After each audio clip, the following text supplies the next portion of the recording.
Hello again. I want to change tack just for a couple of minutes. I was listening to a program about Jehovah's Witnesses, and something I hadn't thought before came up.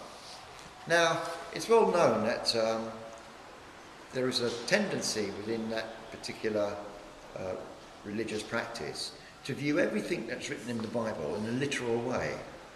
You know, it took 7 days to create the world and so on. And it doesn't take one to be too broad-minded to see that that's a very narrow way of looking at it. So the question is, why is it that there are people who can only see things in that narrow bandwidth of literalism?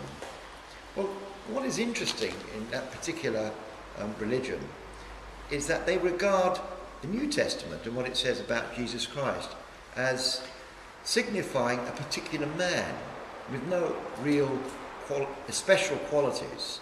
Now, most Christians would tend to think of Christ as the God-man and so on. Well, I'm not going to explore these things right now. But it's quite interesting to think the following. If you begin with the assumption that what is said in the New Testament is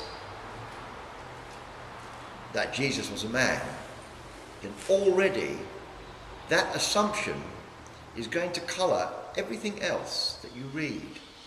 So you are going to only be able to see things on a literal level.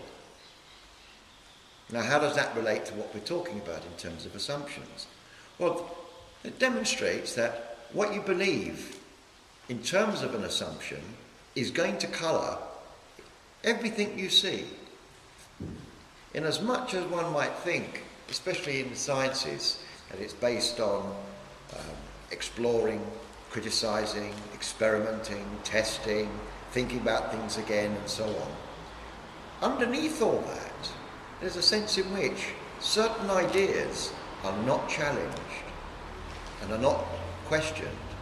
And when that happens, you are reduced to seeing things only in terms of the scope that those assumptions allow. You won't even know how broad or how narrow those views are. But there is a sense in which we've already reached that limit of scientific thinking, in that so much of what is passing for science now doesn't have any of the qualities that you associate with normal science.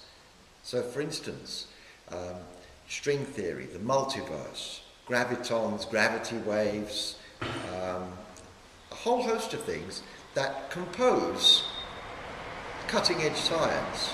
Well, none of it has any evidence in support of it. Now, all the time we hear, we're working on that, we're trying to get evidence for that. But nonetheless, it actually confirms what Lee Smolin was saying, that for the last 30 years, physics has become metaphysics. It's not actually talking about reality, it's talking about how we think reality might be. But that's not really scientific thinking. So it's already reached the limit of its application, because the kinds of things that one assumes to be evidence of these views are really nowhere close to the kinds of things that have constituted evidence in the past. So this mention of Jehovah's Witnesses is merely a demonstration that what you assume in one place colours everything else you see, and it also reduces you to seeing things in a literal sense. Now, we said earlier that mass time has more to do with desire than it has to do with geometry. Well, that in itself demonstrates what is left out of science, because you cannot imagine in your wildest dreams that any scientist worth his salt is going to come to the conclusion, therefore, desire is the focal point of everything that we do. But this question needs to be addressed, and it's not part of science. I've kind of formed a little bridge with religion, but it still needs to be seen how our assumptions colour even that view. So there's still a long way to go before we even begin to explore those realms that the assumptions we now have are preventing. Thank you.